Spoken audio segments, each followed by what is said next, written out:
Olá a todos e todas. Estamos aqui hoje para conversar um pouco sobre acessibilidade na informação e na comunicação e, consequentemente, sobre inclusão. E para garantir a acessibilidade, eu começo me apresentando e me autodescrevendo. Eu sou Rita Berch, eu sou fisioterapeuta, moro em Porto Alegre, uma cidade no sul do Brasil. Sou uma mulher de pele clara, uso óculos de moldura clara. Meus cabelos são castanhos claros e lisos na altura até o ombro. Estou vestindo uma blusa estampada bem colorida com formas geométricas e atrás de mim uma parede com uma cortina branca. Quando falamos em acessibilidade, automaticamente nos vem à mente um local com rampas, elevadores, piso tátil, não é mesmo? Vamos imaginar um lugar ideal, onde todos podem entrar e circular livremente. Vejamos alguns exemplos de escolas públicas da cidade de Florianópolis, no Brasil. Aqui observamos uma rampa que liga um andar ao outro. No chão de cor branca está o piso tátil em cor azul, mostrando um alto contraste. A rampa é larga, possui grades e corrimões laterais. Nesta outra fotografia, no interior da escola, vimos corredores largos, onde o chão branco contrasta com o piso tátil azul escuro. As portas são alaranjadas. As paredes brancas na porção inferior recebem azulejos brancos e azuis escuros. Os azuis estão dispostos em duas linhas paralelas ao chão. Uma listra escura define o rodapé e a outra está aproximadamente no meio da parede. Estas marcas em contraste são muito úteis para pessoas com baixa visão, porque elas percebem onde termina o piso e inicia a parede. Incrível, não? Essa escola é acolhedora e foi projetada sem barreiras para poder receber alunos, professores, funcionários, familiares e toda a comunidade escolar. Quando um arquiteto projeta uma escola com base no desenho universal, ele deseja que o maior número de pessoas possa frequentar aquele espaço e por isso ele leva em consideração que todos são diferentes e que do nascimento ao envelhecimento nós passamos por muitas transformações que alteram nossas aptidões físicas, cognitivas e sensoriais. Projetar para todos implica prever essas necessidades específicas e trazer os requisitos de acessibilidade no projeto desde o início. Desta forma, o prédio escolar já nasce incluindo. Mas o que queremos perguntar agora é: basta um prédio sem barreiras arquitetônicas para garantir acesso, circulação, participação e aprendizado dos alunos com deficiência junto com seus colegas? Posso afirmar que a acessibilidade vai muito além dos requisitos da arquitetura e que o conceito de desenho universal pode adentrar a sala de aula quando o professor considera que todos os alunos são diferentes. Ele deve trazer, então, para o seu plano de aula os requisitos que contemplem as diferenças de todos os seus alunos. Quando trabalhamos com desenho universal na educação ou na aprendizagem, nós deixamos de olhar o aluno com deficiência como o único diferente, para o qual adaptações são feitas. Quando inspirados no desenho universal, a diferença deixa de ser o problema e ela passa a ser a norma que orientará a organização de objetivos, materiais instrucionais, métodos e avaliação. Por isso, estudamos os fundamentos da aprendizagem, tentamos entender o que leva alguém a aprender e trazemos para o projeto, para o plano de aula, estes requisitos. Para entendermos isto na prática, podemos referir 3 princípios básicos do desenho universal para a aprendizagem. Um dos princípios sugere múltiplas formas de representar o conteúdo. Sim, multimídias.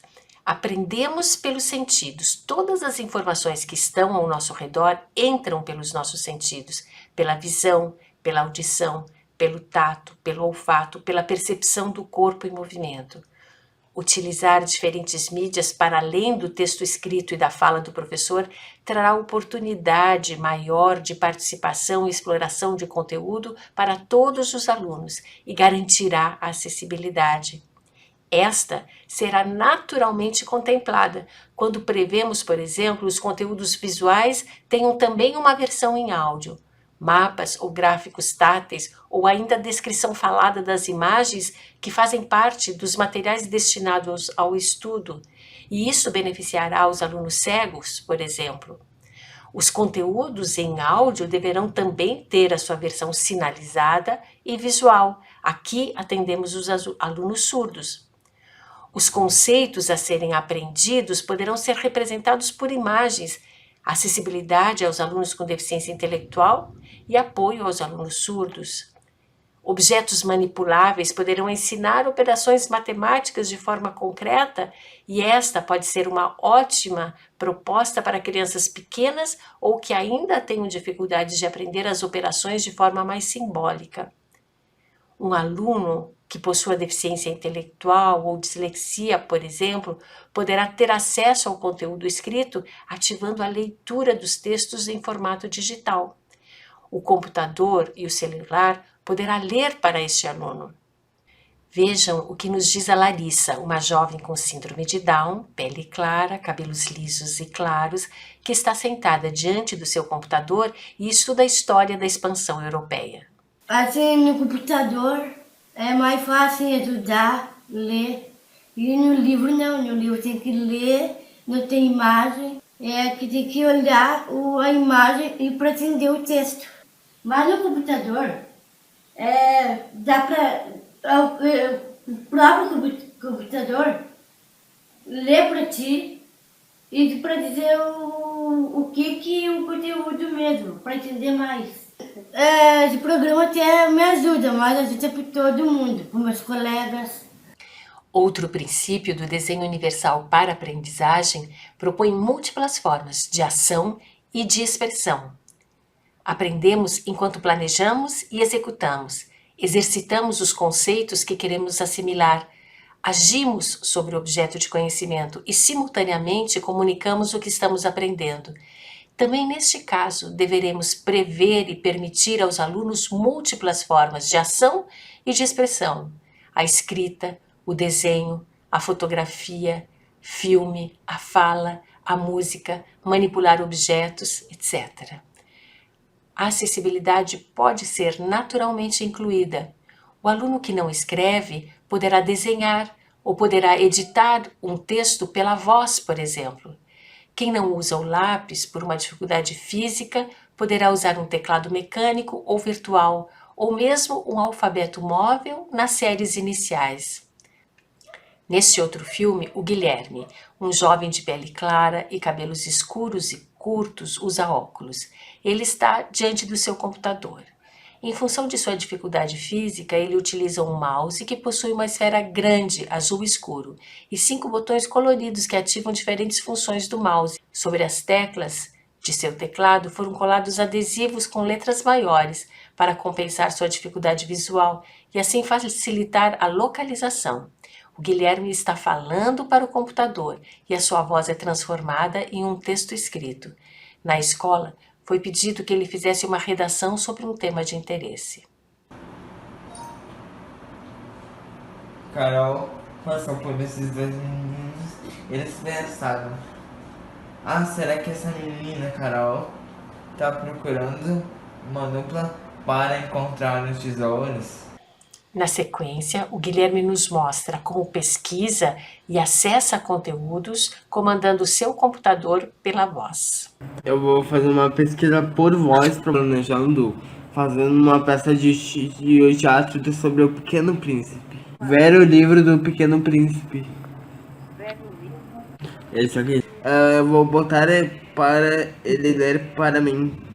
Conta a história de um piloto que, após derrubar seu avião no deserto do Saara, encontra um garotinho conhecido pelos leitores como o Pequeno Príncipe. Vejam como a dificuldade ou a lentidão em ler e escrever deixam de ser uma barreira para a exploração curiosa de conhecimentos que estão escondidos em textos antes inacessíveis. O computador é uma ferramenta muito importante para a promoção da acessibilidade na escola. Softwares, hardwares promovem a acessibilidade, Tecnologia assistiva e desenho universal na aprendizagem conversam como dois lados de uma mesma moeda. A tecnologia assistiva permite que as pessoas com deficiência usem seus computadores de forma autônoma. Cegos, surdos cegos, pessoas com deficiência física, pessoas com deficiência intelectual encontrarão recursos de software e hardware que atendem suas necessidades, que valorizam suas habilidades individuais. O comando do computador pode ser feito pelo movimento ocular, pela voz, por um único gesto que ativa um acionador, na função do clique. As informações obtidas no computador podem ser apresentadas também em diferentes formatos: áudio, imagens, textos, recursos táteis, como uma régua Braille, por exemplo. Vemos nessa imagem um teclado com 12 teclas brancas, uma tecla maior de espaço. A digitação combinada destas teclas produz letras utilizando os 6 pontos da célula Braille. Diante das teclas, vemos uma fileira horizontal com aproximadamente 40 celas que são tocadas. Na ponta do dedo, o usuário sente o braille. Assim, todo o conteúdo que é visto no monitor é informado ao usuário cego ou ao surdo cego. Incrível, não é? Uma pessoa cega poderá optar por ter o mesmo conteúdo em áudio, já o surdo cego conseguirá acessá-lo pelo tato. Gostaria de ressaltar ainda que uma das mais importantes barreiras para o aprendizado é a comunicação. A comunicação é uma condição necessária no ato de ensinar e de aprender. Partindo dessa premissa que todos se comunicam e que todos podem comunicar mais e melhor, investimos em recursos e estratégias que ampliem a expressão e a compreensão dos alunos que possuem necessidades complexas de comunicação. Neste ponto, a escola deve conhecer e assumir para si o empenho de aprender e de promover no seu interior novas formas de comunicar. Estamos falando de comunicação alternativa, onde temos recursos de baixa ou alta tecnologia, como as pranchas de comunicação impressas ou digitais. Nelas, o usuário indica símbolos para comunicar. Veja este exemplo. Uma pasta com símbolos gráficos. Esses símbolos são apontados pelo usuário para representar a mensagem que deseja comunicar. Eu quero comer alimentos. Chocolate. Falamos até aqui de 2 princípios do desenho universal para a aprendizagem: múltiplas formas de representar o objeto de conhecimento, o objeto de estudo, e múltiplas formas de se expressar e agir sobre esse objeto. Veremos agora o terceiro princípio, que trata do engajamento. Aprendemos quando algo faz sentido, quando é interessante, quando sabemos onde vamos chegar e por que estamos indo neste caminho. Engajados, os alunos podem se tornar experientes no ato de aprender e sairão da escola sabendo fazer boas perguntas, sabendo traçar as melhores estratégias para buscar e aplicar o conhecimento construído. Conversamos sobre as linhas gerais do desenho universal para a aprendizagem e este referencial vocês podem acessar em www.cast.org. A acessibilidade na informação e na comunicação não é uma demanda só da escola, não é verdade? Podemos imaginar um teatro, um cinema, um campo de futebol, um restaurante, uma igreja, uma loja, um serviço público ou privado que faça atendimento a clientes.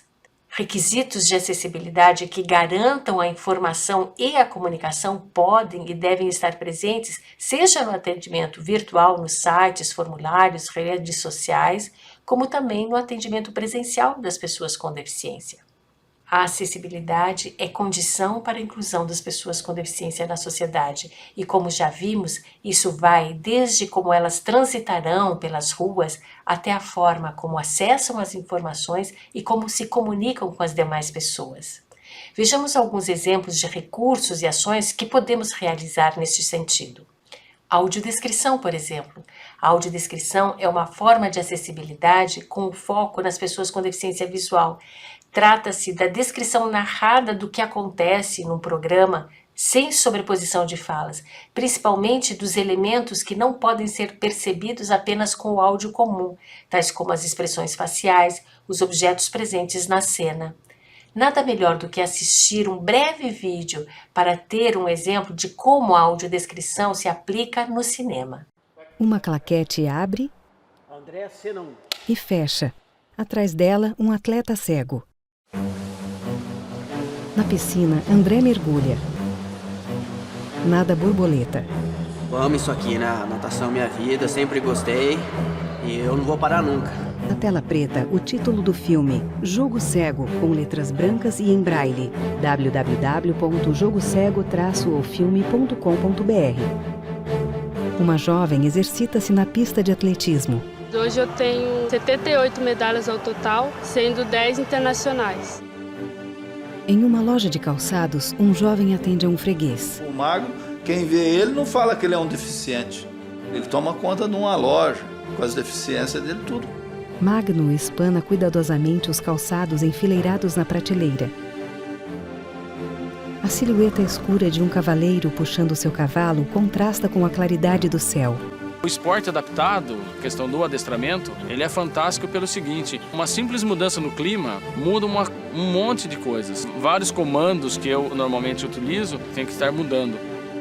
O cavaleiro trota com o cavalo contornando a arena. A câmera focaliza as pernas do cavalo com ligas brancas enroladas nas canelas. É dia ensolarado. Em um parque arborizado, 2 atletas correm lado a lado ligados por uma corda no punho. Eu acho que quando você enxerga, você às vezes não dá valor a determinadas coisas. Depois que você perde a visão, você acaba tendo que usar mais a audição, tem que prestar mais atenção nos detalhes. Então você acaba tendo mais atenção do que quando você enxerga. No quintal de casa, uma garota cega está sentada no tronco de uma árvore. Ela levanta-se. A mãe segura suas pernas. Tan, tan, tan, tan. A menina gigante se apresenta! Venham ver! Uma gigante de perto! Ajude a compartilhar estas histórias. Em breve, o filme Jogo Cego estará disponível gratuitamente. Inscreva-se em nosso canal www.youtube.com/jogocego. Falando em acesso à cultura, temos também o audiolivro, proposto para a inclusão de pessoas cegas. O audiolivro, ou ativação de voz sobre textos digitais, inclui também pessoas disléxicas, analfabetas ou com deficiência intelectual. Língua de sinais. Cada país tem a sua língua gestual ou língua de sinais. Aqui no Brasil temos a Libras, Língua Brasileira de Sinais, que tem o reconhecimento legal de língua oficial. Isso é bastante positivo. Legenda. O que dizer dela? Também pode ser considerada um recurso de acessibilidade? Sim, legenda também é recurso de acessibilidade para pessoas surdas. Por este motivo, não só os filmes estrangeiros deveriam ser legendados, mas também aqueles da língua de origem. Temos muitos surdos que não conhecem Libras, língua de sinais, são oralizados, fazem leitura labial e se comunicam também com a escrita. A legenda na televisão ou no cinema será fundamental para a acessibilidade. Dublagem. Já a dublagem dá acessibilidade aos cegos, que querem assistir um filme estrangeiro, pois a tradução em legenda para eles será uma barreira. O Braille. Vejamos um exemplo muito interessante de aplicação do Braille, que proporciona a leitura tátil ao cego, no turismo. Esta é a cidade de Nápoles. Num belvedere, a cidade de Nápoles é vista ao alto e sobre o muro de proteção um corrimão metálico é suporte para a escrita em braille e esta descreve a paisagem que está adiante da cidade antiga e seu casario. Também no museu deveremos identificar os recursos de acessibilidade a fim de proporcionar às pessoas com deficiência a experiência da relação com a obra exposta. Aqui visualizamos réplicas de quadros feitas em relevo, sendo exploradas pelas mãos.